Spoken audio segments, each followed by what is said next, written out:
From a distance, the world looks blue and green, and the snow-capped mountains white. From a distance, the ocean meets the stream, and the eagle takes to flight. From a distance, there is harmony, and it echoes through the land. It's the voice of hope, it's the voice of peace, it's the voice of every man.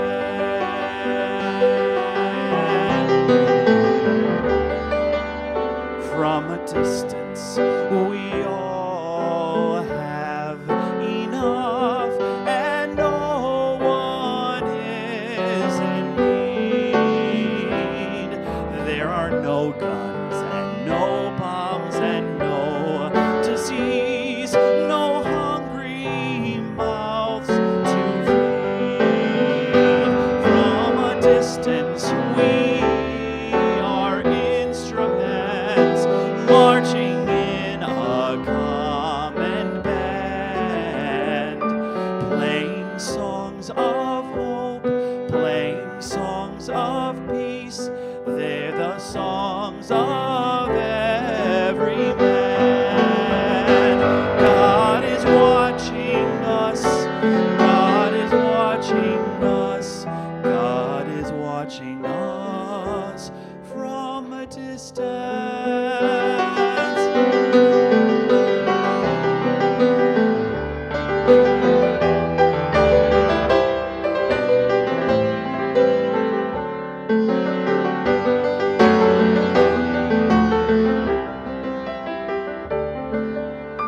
From a distance, you look like my friend, even though we are at war.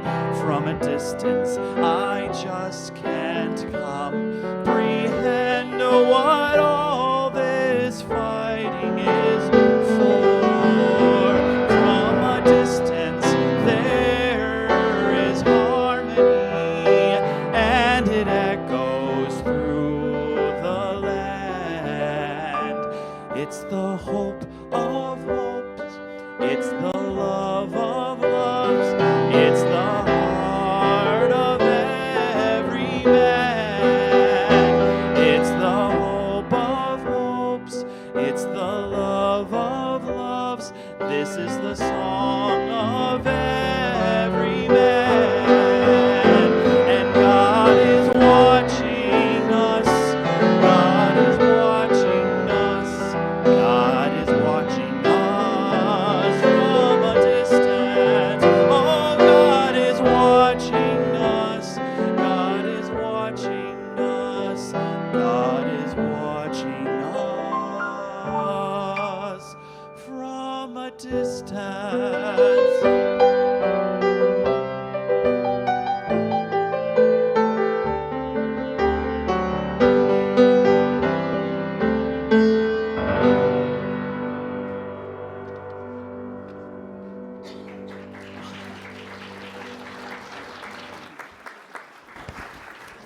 What a wonderful way to start the morning. I love that song. Thank you so much.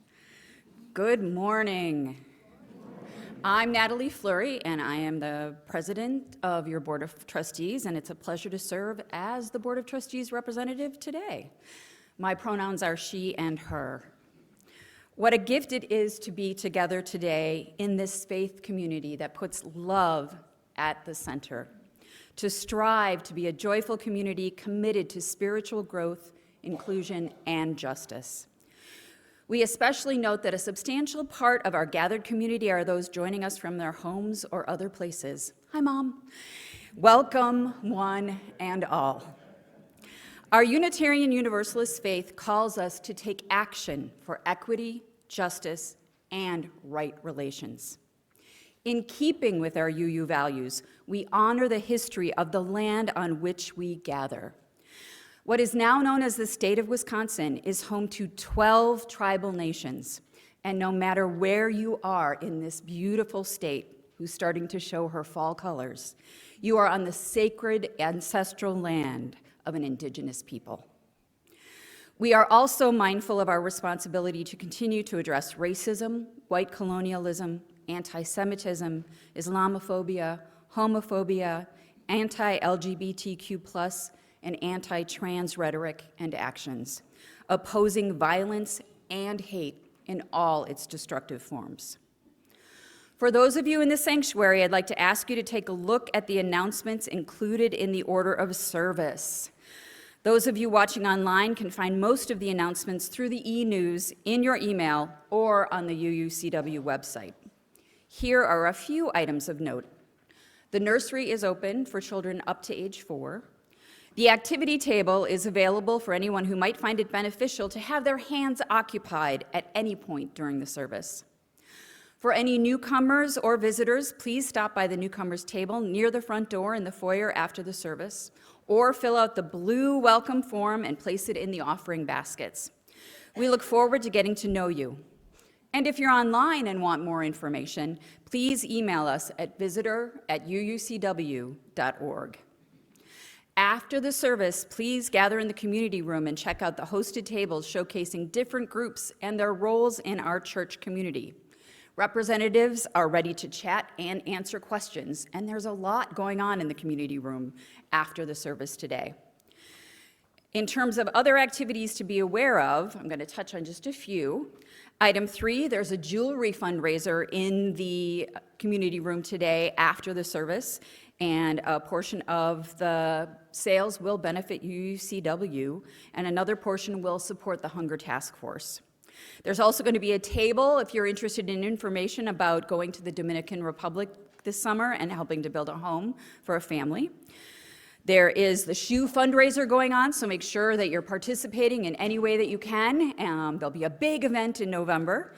The women's writing group is going to be closing fairly soon, so go ahead and look at item 10 and look at how to join that particular group. Covenant groups are also encouraging people to join. And you also want to look at joining the Young Families Ministry for a fall family night on this coming Friday, October 24th from 6 to 8 p.m. It's an evening of costumes, crafts, and community. Families will enjoy snacks, music, dancing, games, and plenty of fellowship. So please join that vibrant group. Now let's settle in for our time together.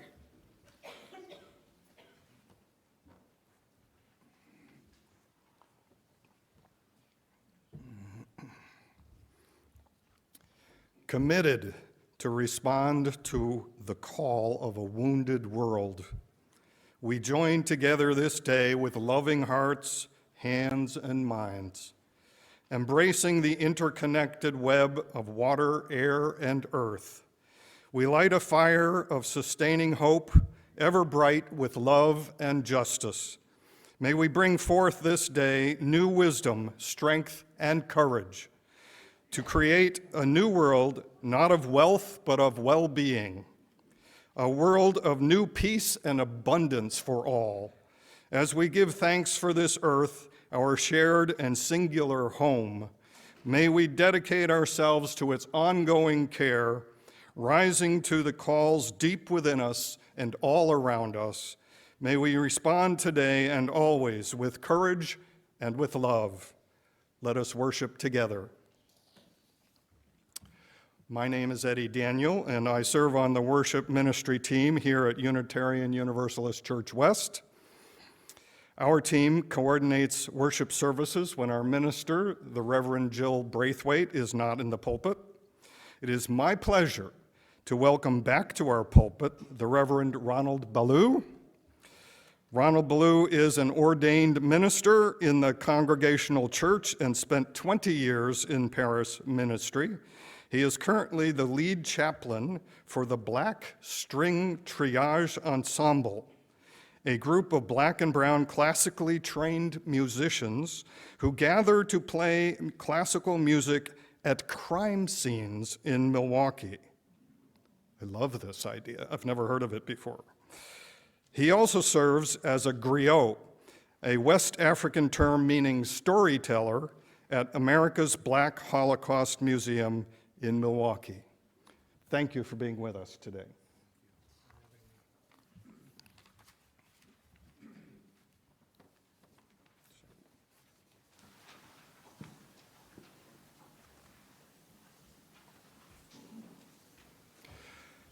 Our chalice lighting today is in 3 parts.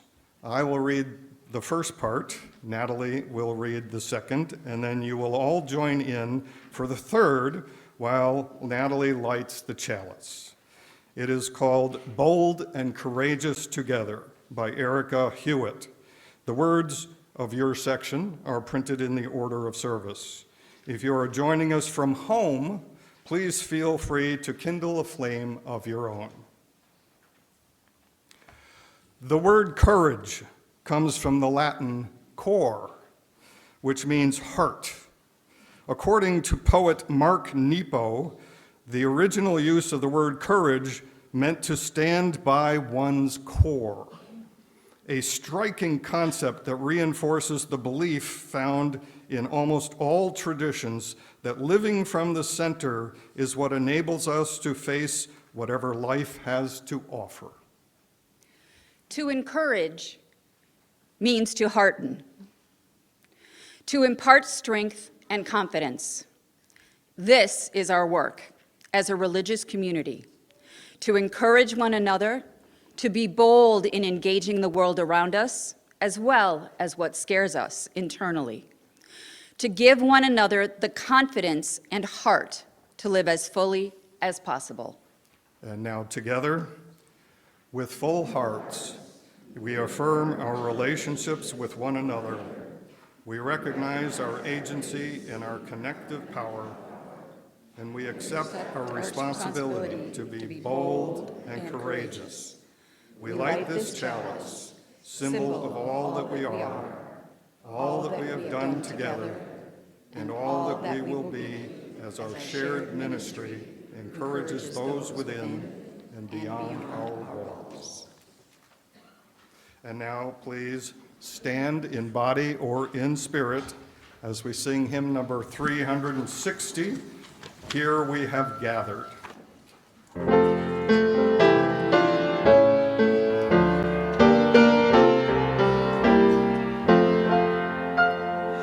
Here we have gathered side by side, circle of kinship, come and step inside.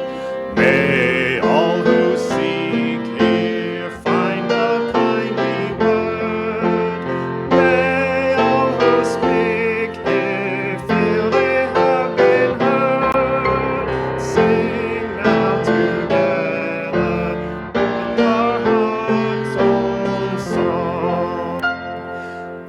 Here we have gathered, called to celebrate days of our lifetime, matters small and great. We of all ages, women, children, men, infants and sages, sharing what we can. Sing now together this our heart's own song. Life has its battles, sorrows and regret, but in the shadows let us not forget. We who now gather know each other's pain. Kindness can heal us as we give, we gain. Sing now in friendship this our heart's own song.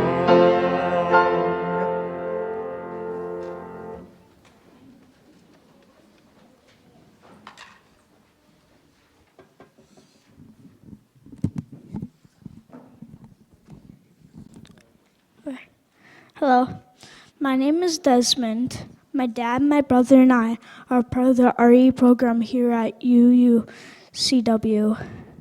My pronouns are he and him. Please come up to get a better view of the pictures that go with today's story.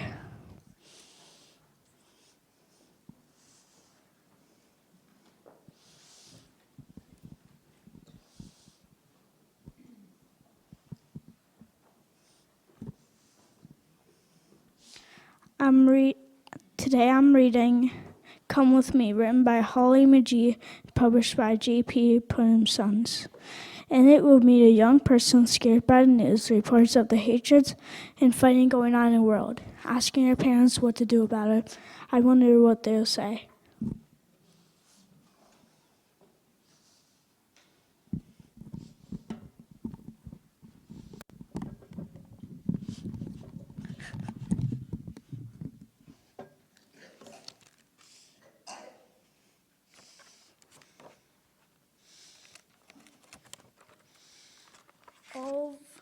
All over the world, and news told, and retold, of anger and hatred, people against people. And the little girl was frightened by everything she heard, she saw, and she felt. Asking her papa if there was something she could do to make the world a better place. Her papa said, "Come with me." Hand in hand, they walked to Subway, out the door to Subway. They were waiting on the platform. Her papa tipped his hat those people, those he met. So did the little girl did too.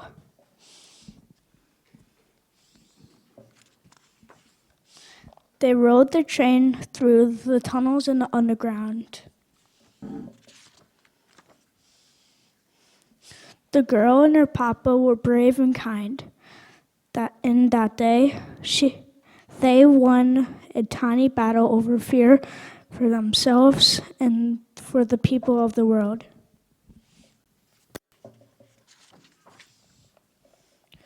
The news kept telling of anger and hatred, and the little girl asked her mama what she could do to make the world a better place.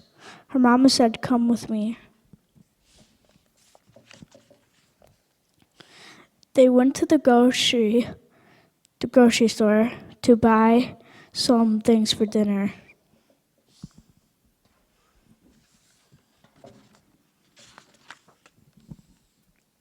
Because only one person doesn't respect a family or a race or the people of a land.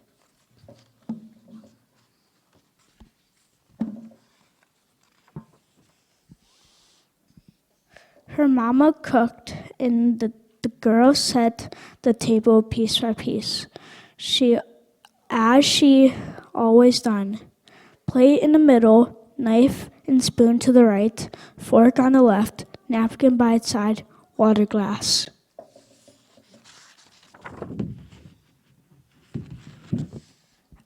The little girl sat with her mama and papa. They ate together. Her dog nuzzled her under the table.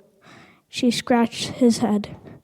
I want to do something on my own," she said. "Can I walk the dog?"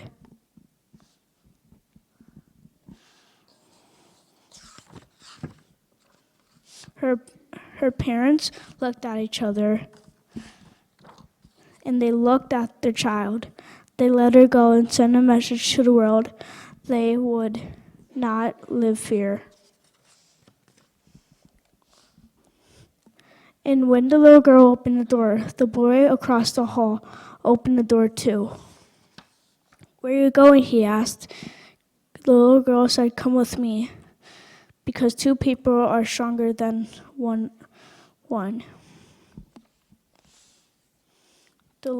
The girl, the boy, and the dog were happy to be out. One step at a time, they understood what they could do to make the world a better place. They went on.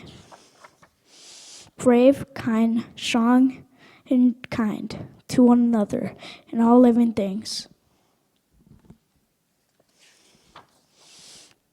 As tiny as it was, the part mattered to the world.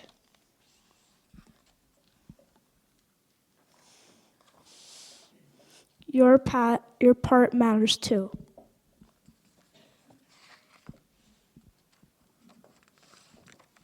Come with me.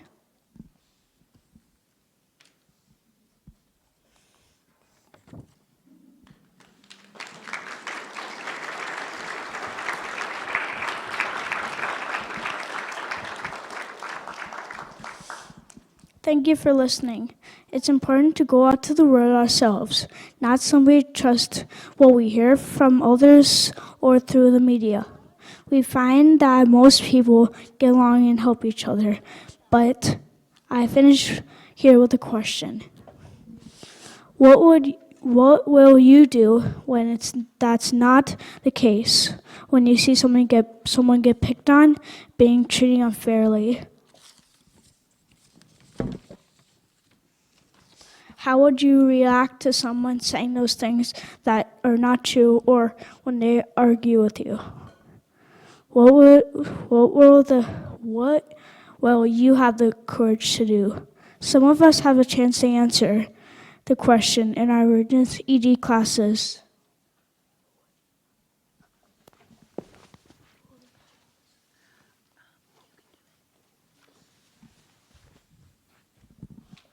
I will light the chalice.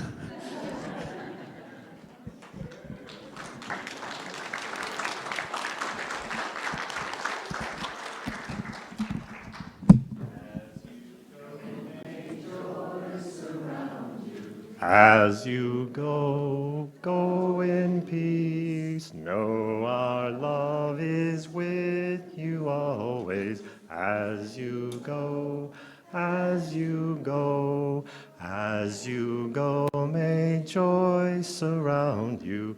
As you go, go in peace. Know our love is with you always. As you go, as you go. We now enter a time for sharing joys and sorrows that touch our individual lives, our way of expressing through ritual the many ways that we touch and are touched by each other. In a moment, you'll be invited to come to the mic to share your joy or concern. If you have something you'd rather not share aloud, you can use the QR code on the order of service or the share side of the blue slip you received with your order of service to put something in writing. Raise your hand if you need a writing implement.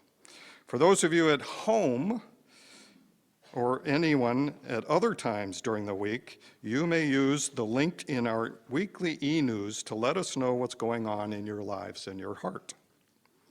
What you share aloud today is only for the ears of those gathered now. It will not be included in the posted video of the service or shared in our e-news. So, if you have a joy or concern, please come up to the mic or make a line if you need to. I'll light a candle for you, and after each sharing, we will respond, "We hold you in love."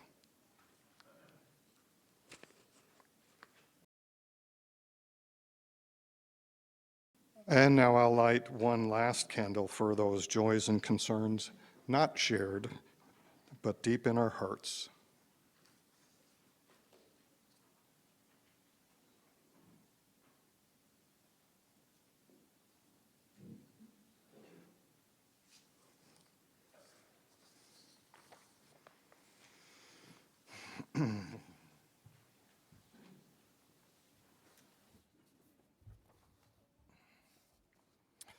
We have a brief meditation today written by former UUA President William Sinkford. It is entitled "Only Begun." Spirit of life and love, there is so much work to do. We have only begun to imagine justice and mercy. Help us hold fast to our vision of what can be. May we see the hope in our history and find the courage and the voice to work for that constant rebirth of freedom and justice. That is our dream. That is our dream. Let us pause for a moment in silence.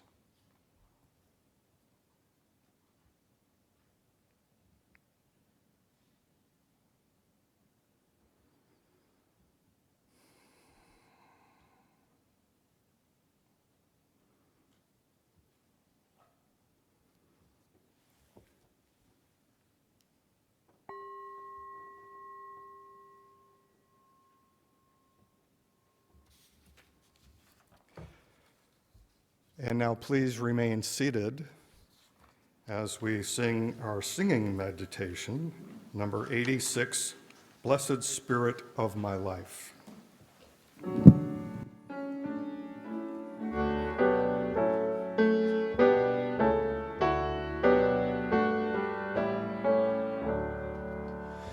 Blessed Spirit of my life, give me strength through stress and strife.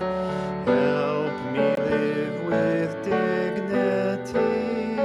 Let me know serenity. Fill me with all vision. Clear my mind of fear and confusion. When my thoughts flow restlessly, let peace find a home in me. Spirit of great mystery, hear the still small voice in me. Help me live with wordless greed as I comfort those in need. Fill me with compassion, be the source of my intuition. Then with life is done for me, let love be my legacy.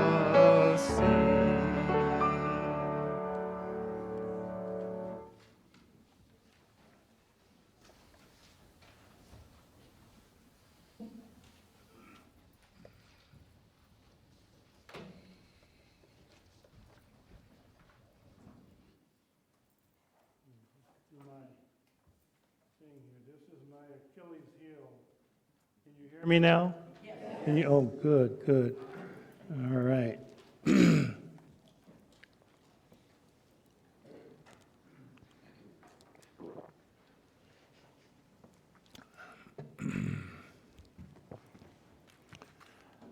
I'm assuming since I have this on, I don't have to deal with that at all because that gets to be, that's one of those things.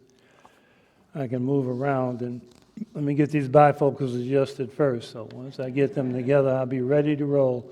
I'll be reading Psalm 23 this morning. The Lord is my shepherd, I shall not want. He maketh me to lie down in green pastures. He leadeth me beside the still waters. He restoreth my soul. He leadeth me in the paths of righteousness for his name's sake. Yea, though I walk through the valley of the shadow of death, I will fear no evil, for thou art with me. Thy rod and thy staff, they comfort me. Thou preparest a table before me in the presence of mine enemies. Thou anointest my head with oil. My cup runneth over. Surely goodness and mercy shall follow me all the days of my life, and I will dwell in the house of the Lord forever. Amen.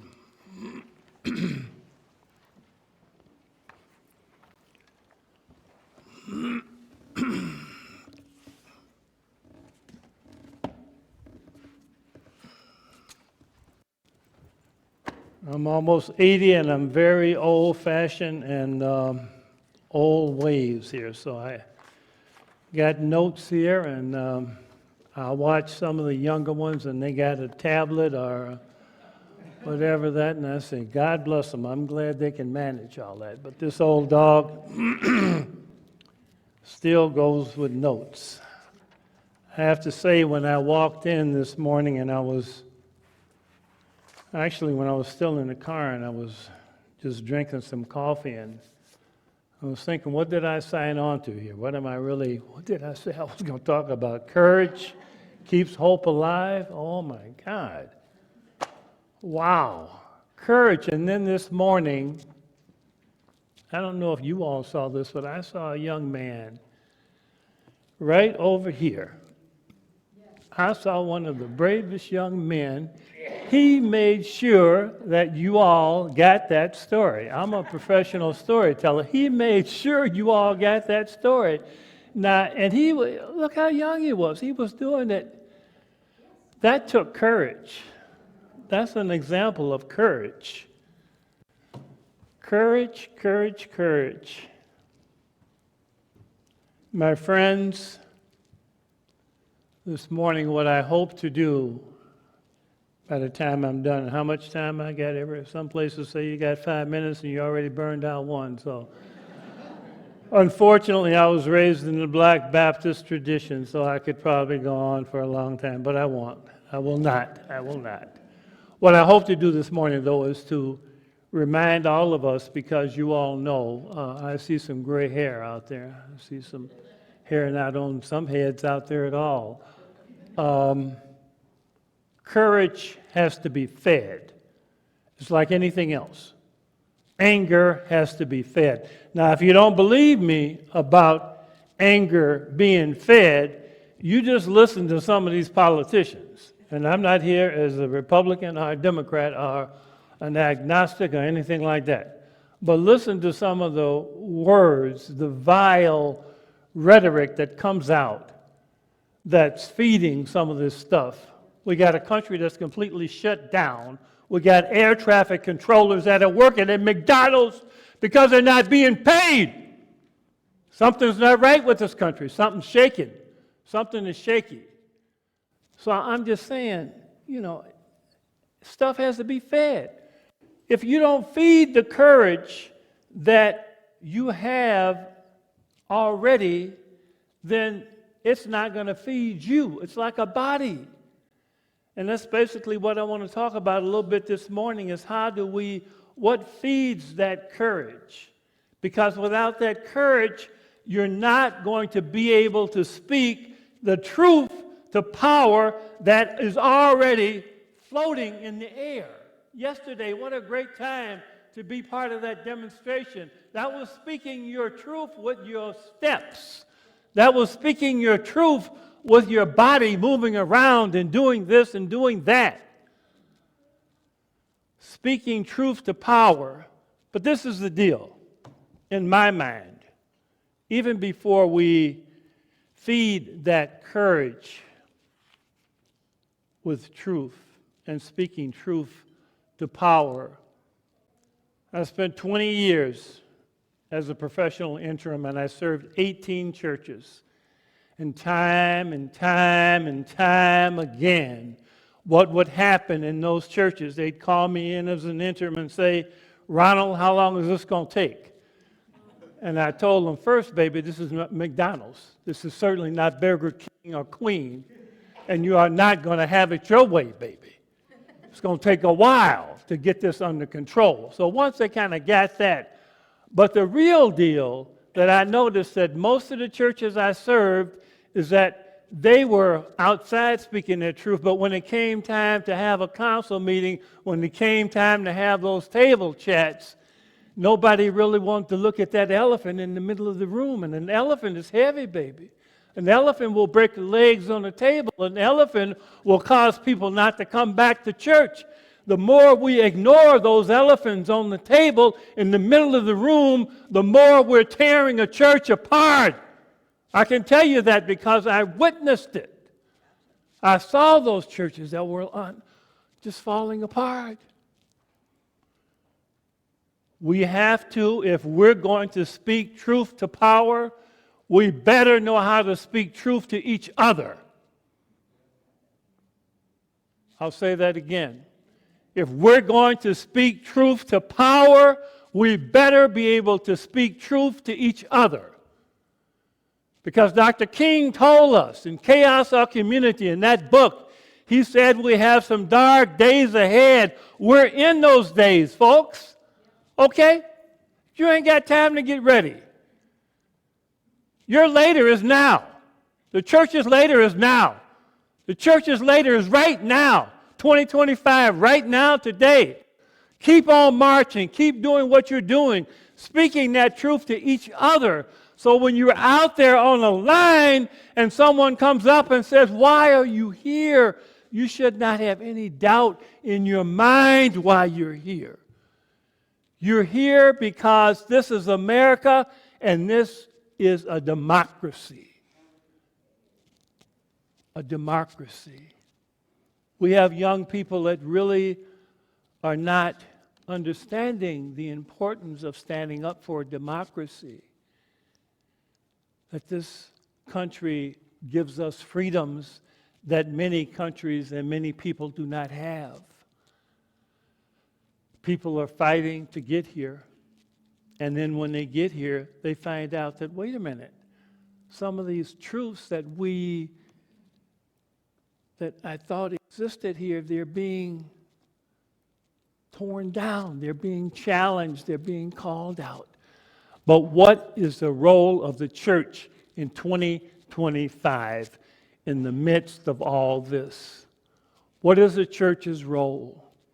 And I say to you this morning, as I speak in churches, a different one every Sunday, that question comes up in coffee hours. I hear it at the tables, and I'm talking and listening. What truly is our role? What should we be doing now? And I say to many of them, the period in history, well, there's two, but the one that I will talk about because I'm a Griot, at an African American History Museum, is the period in history when the church had to become part of the Underground Railroad. Not just part of it, but they had to be part of the foundation. The churches where slaves were being brought from church to church, smuggled.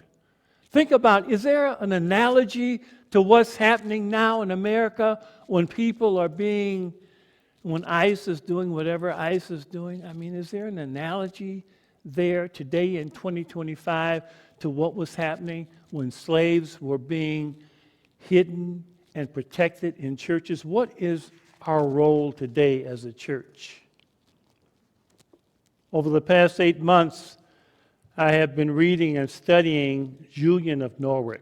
If you ever get a chance to read any of her writing, she's powerful. I mean, she was a lady who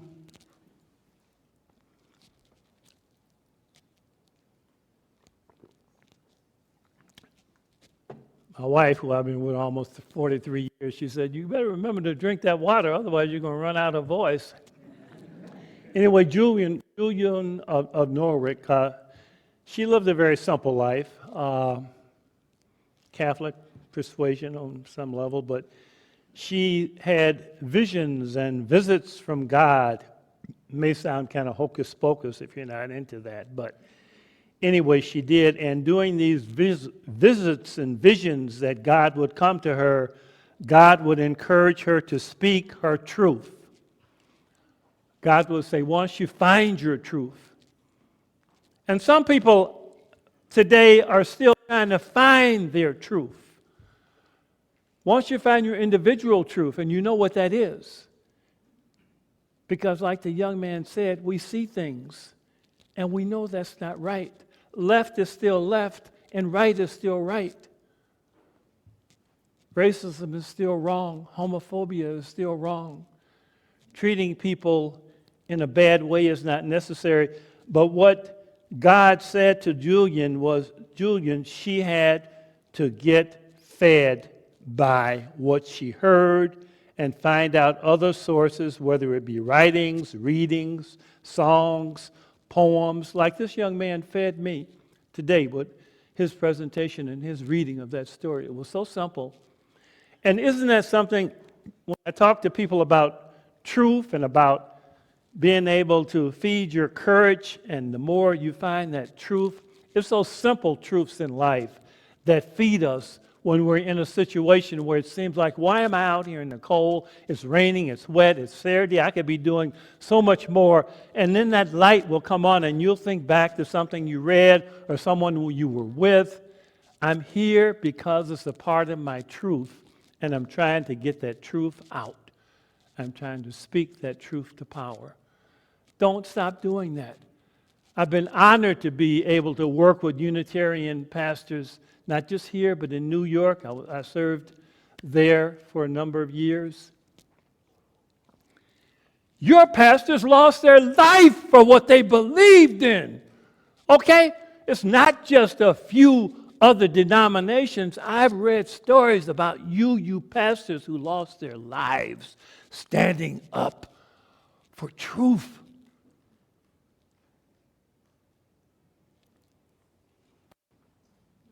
And I know y'all remember Suzelle. I do. I remember Suzelle the first time I met her. I said, who is this white woman making all this noise? Oh, Lord, she scared me. She scared me.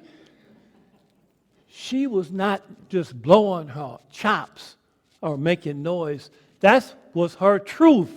That's what she believed.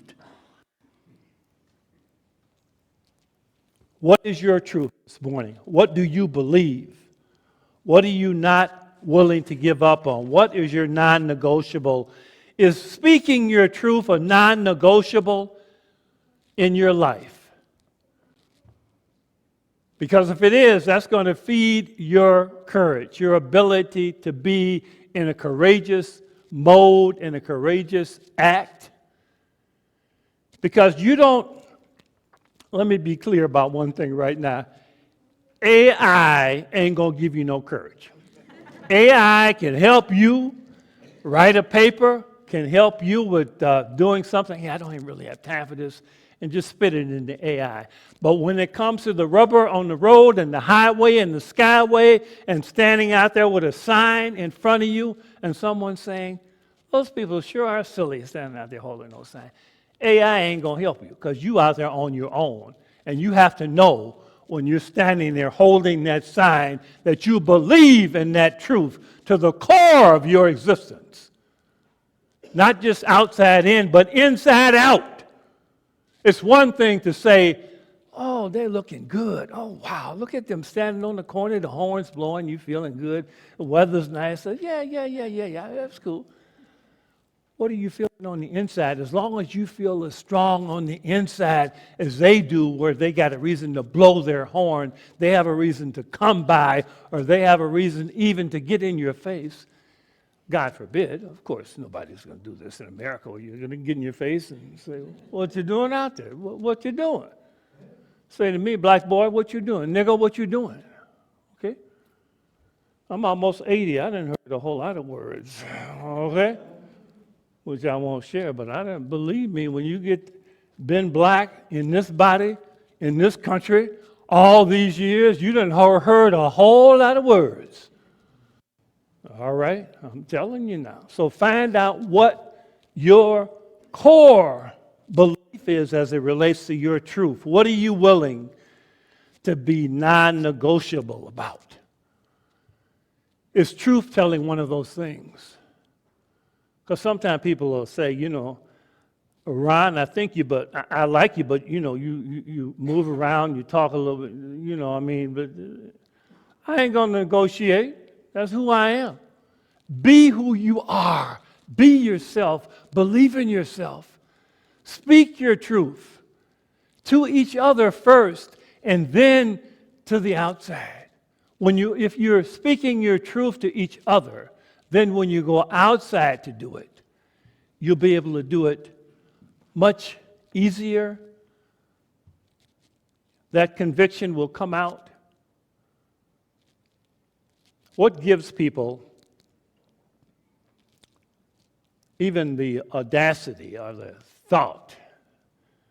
I'm a storyteller, and I work in an African American museum. What gives a person the audacity or the authority or to say to the Smithsonian African American Natural Museum of African American History, well, your history is cool, but just pull this out. You know, it's cool. Don't start talking about black slavery. Don't start talking about lynchings. The rest of it is cool. Are those people nuts?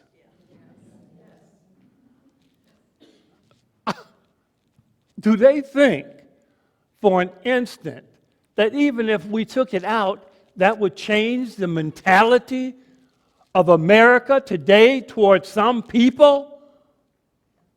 No. So, as my grandmother, because she only had 2 years of education, and I remember well, she taught me a whole lot, but she would hold my hand because I didn't know my daddy.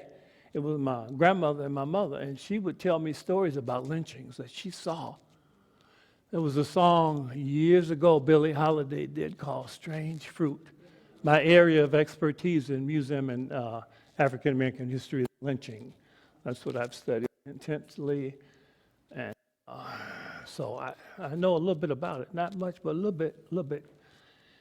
She would tell me stories about strange fruit, and she would play this song by Billie Holiday, Strange Fruit. I don't know if you all heard it. Some of you all have. And she saw that, and she would teach me. That's what they done to many of your people. And there's some people today, they say, well, and we shouldn't certainly push that down kids' throats, but children should be aware of some of the abuse that occurred in this country to people who look like me. For no other reason than sometimes the Klan would come to a town or a city, and they said, get all the black people together, and we're going to hang them, especially the males. So 4,500 were lynched in America over a period of time. Lynching, that's a part of our history. No, it's not pretty. Absolutely not.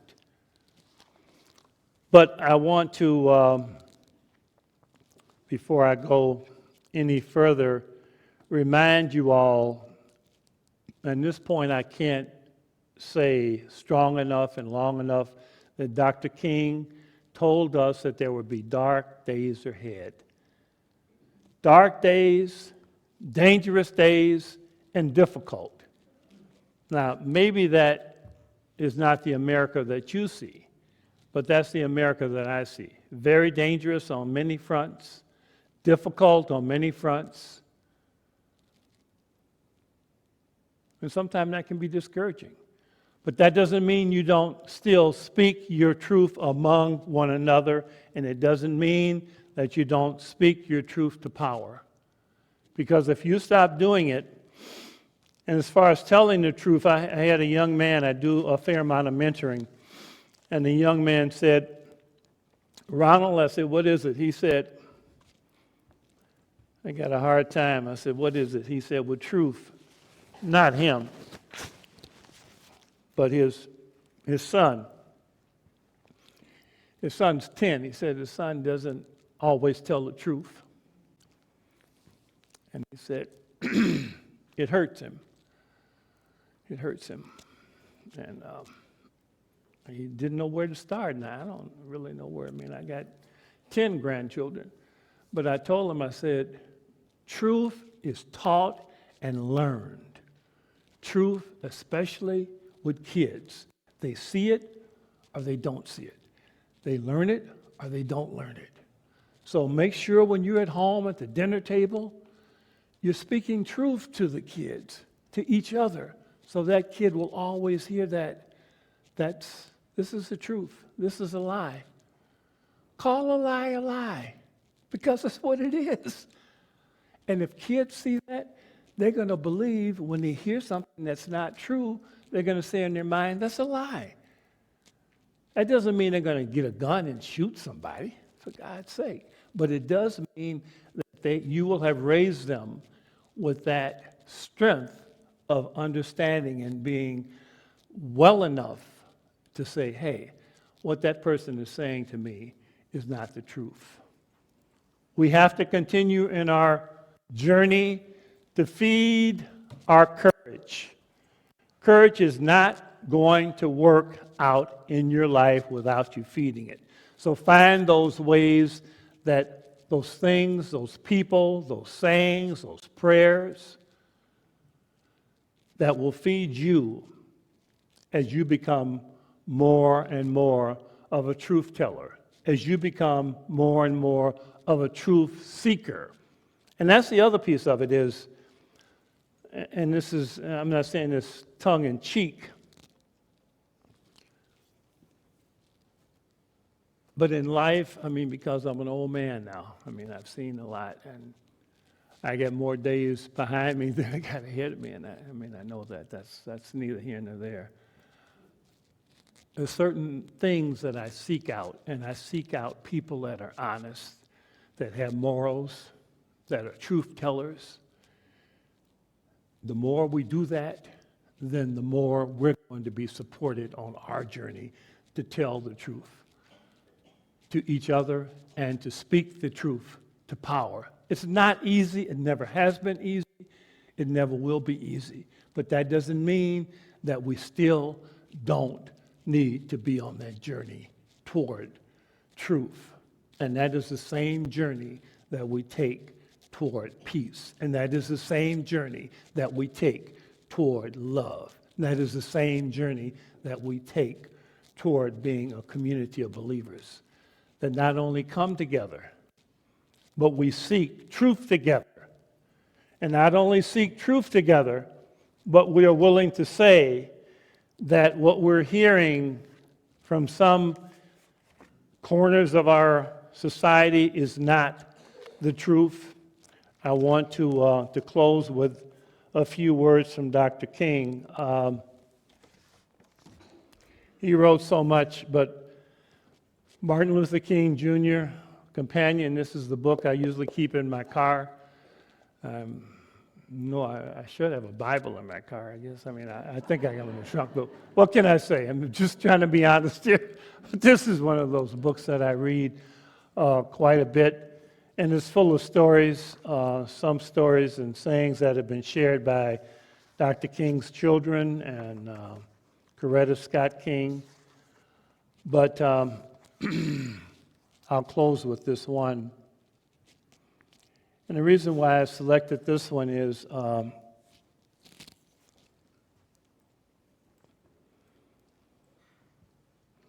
as a griot and a professional storyteller,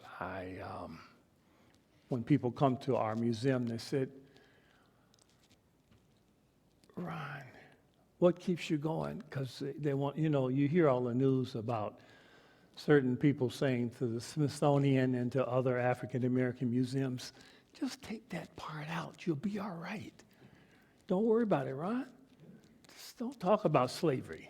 Don't talk about lynchings, and it'll be all right. And it takes courage to keep speaking your truth. And this is a story. It's short. It's not long. About Dr. King and encounter he had with the police. And that's sometime I speak out to different places, especially in the criminal justice system, to young people about my encounter over my life, some of my encounters with the police, and how I've had to deal with that, which way that has fallen down and how I've fallen down or whatever. But this is a short section on Dr. King and a police encounter he had. I remember riding with him, this is his son speaking now. I remember riding with him another day when he accidentally drove past a stop sign.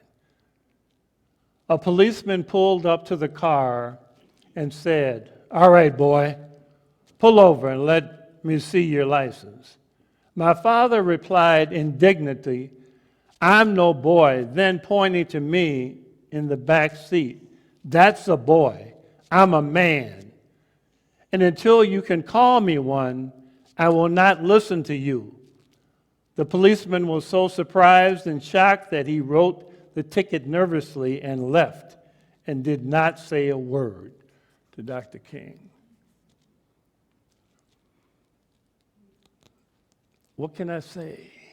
What can I say?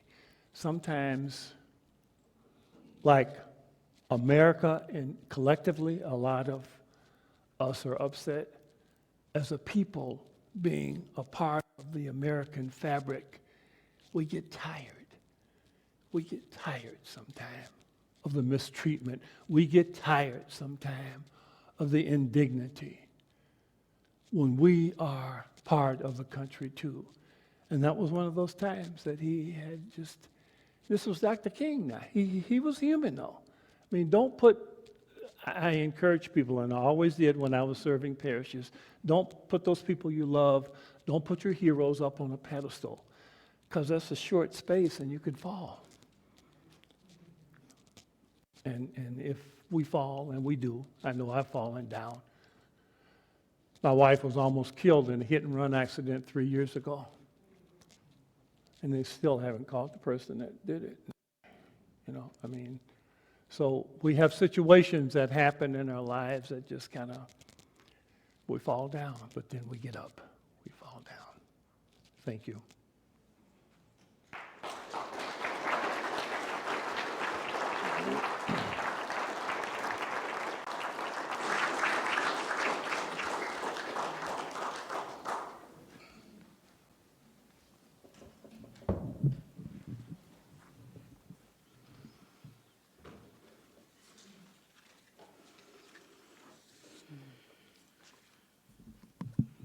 We fall down, but we get back up.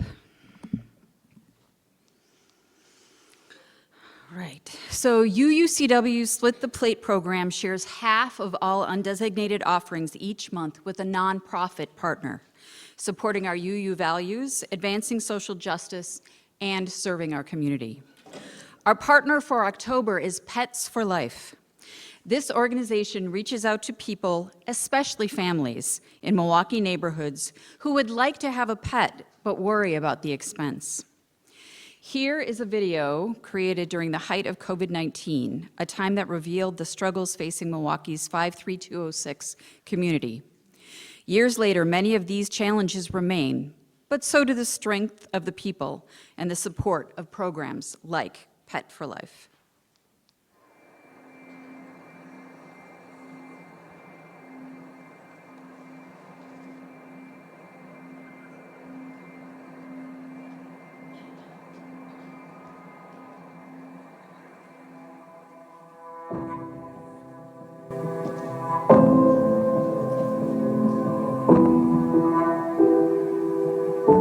So many people are scared to come into 53206 for very different reasons. We have the highest crime rate. We have the highest incarceration rate. They always say that you're 2 paychecks away from being homeless. So picture if you already have families that are disfranchised already, that don't really have an access to resources.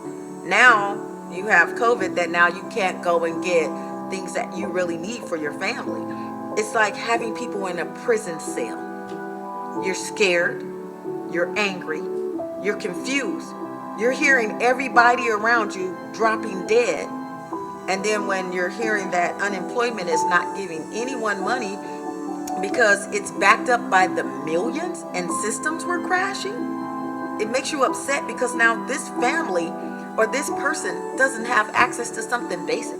You have a whole generation of individuals that have been told constantly, you don't matter. You know, a lot of us thought we weren't gonna make it to 25. I can't say I'm not nervous when I'm driving around with my kids. Cause I'm like, I ain't trying to lose my life in front of my baby at all. Especially for a traffic stop. I got a lot of friends that's, you know, that got records and that's on paper, and you know, the smallest thing can send them back to jail. And then we dying in there from the corona, so it's, you out here dying, or you gonna die in there. Pick your poison. That's how it is. Like, we talk about fighting to get out of poverty. I fought my way hard. Except it shouldn't be so hard for a person with a dog to find a place to live. How we're discriminated against because of our dog type, that is a prejudice. After losing my house, there was nobody to talk to with common sense, and they wouldn't let me get my stuff out of the house. All my pictures of my babies, I turned my cheek. Too many times in Milwaukee. Milwaukee just took me down. The day I met you guys were Pet for Life, that saved me and my dogs. There were times I didn't know how I was going to feed them. There were times I didn't know how I was going to eat. I didn't know how to get their meds or whatever. But when I got that card that said Pet for Life, that was like a license to live for a long time. We actually have a program that strictly to help us for our dogs. Like, it was wonderful. Because everybody go through moments. And you know, it's always feel good to be able to know you got somebody got your back. Pets for Life, it's not just about your pet. It's about how you live your life. And it's about how we live our life down here in 53206.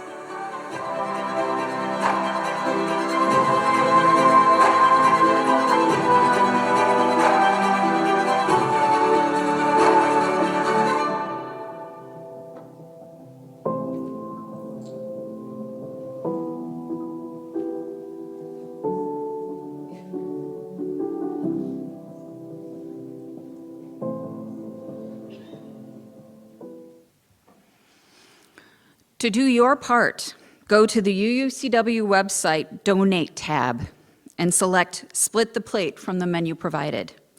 Or you can text or mail your donation using the information found here or in your order of service. We thank you most sincerely for your support.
Now please join in the dedication of the offering, which is printed in your order of service.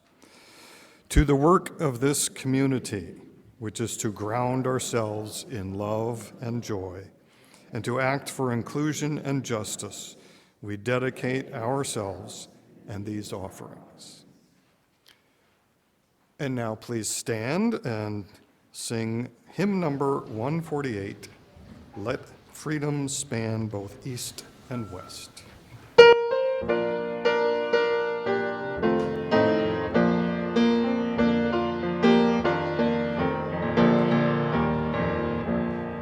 Let freedom span both east and west, and love both south and north, in universal fellowship throughout the whole wide earth. In beauty, wonder everywhere, let us communion find. Compassion be the golden cord close binding humankind. Beyond all barriers of race, of color, creed, or creed, let us make friendship human worth our common faith and deed. Then east and west will meet and share, and south shall build with north, one human commonwealth of good throughout the whole wide earth.